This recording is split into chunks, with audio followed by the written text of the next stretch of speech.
Tuesday night, Rob touched on, or he continued the series, Good News for All, and he touched on the two greatest commandments, which, if you don't know the story behind that, basically a dude walked up to Jesus and was like, yo, what are the two greatest commandments?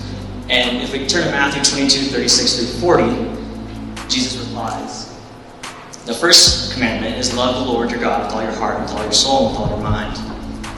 Then the second commandment would be love your neighbors as yourself.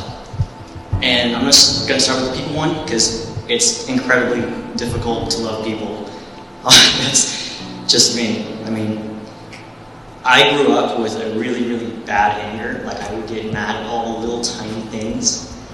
And I would actually carry a pocket knife around the house, and I would use it as a stress ball. It was closed, but whenever I get mad, I would squeeze it, and I would just get mad at those little tiny things that would happen, all the little inconveniences in my life.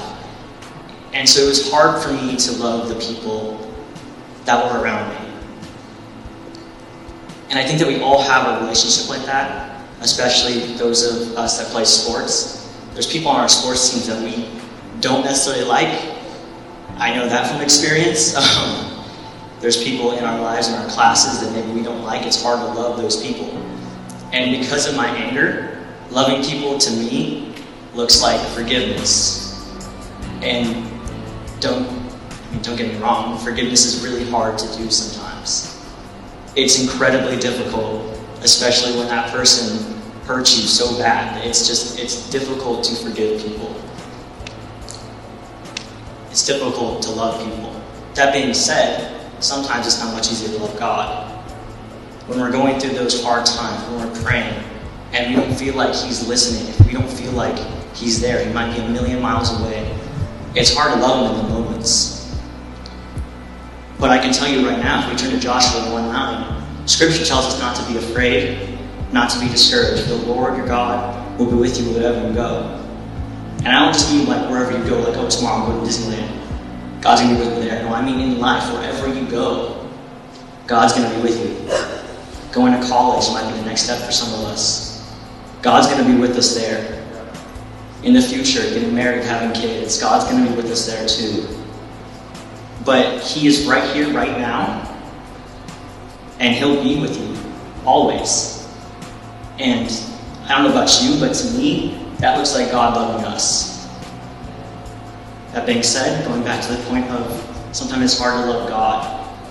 To me, loving God looks like believing, worshiping, obeying, and giving your life to Him. Kind of letting Him drive the bus, if that makes any sense.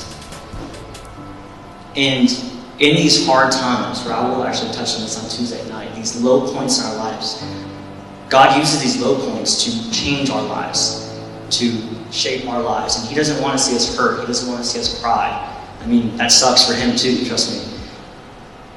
My story is that when I was in 5th grade, my family was going through a bankruptcy. This was my low point.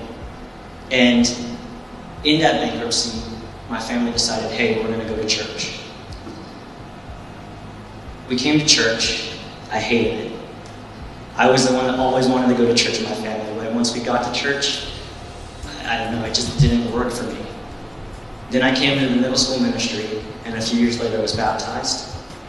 And at that low point in my life, if that bankruptcy didn't happen to our family, I don't know if I would be standing up here right now. I don't know if I would be where I am in my faith. I don't know if I would be the same person I am today, because God used that low point in my life to shape my life. Now, to wrap this all up and put a nice little bow on it, loving people is hard. Loving God is hard. And it's different for all of us. It looks different for every single one of us. But when it's hard to love that person in our class, it's hard to love that person on our sports team, we have to remember the first thing Jesus would do. And if we turn to 1 John 4:19, we see that we love because He first loved us. So when it's hard to love those people, we need to remember that the first thing we need to do is to love those people. That's all I have.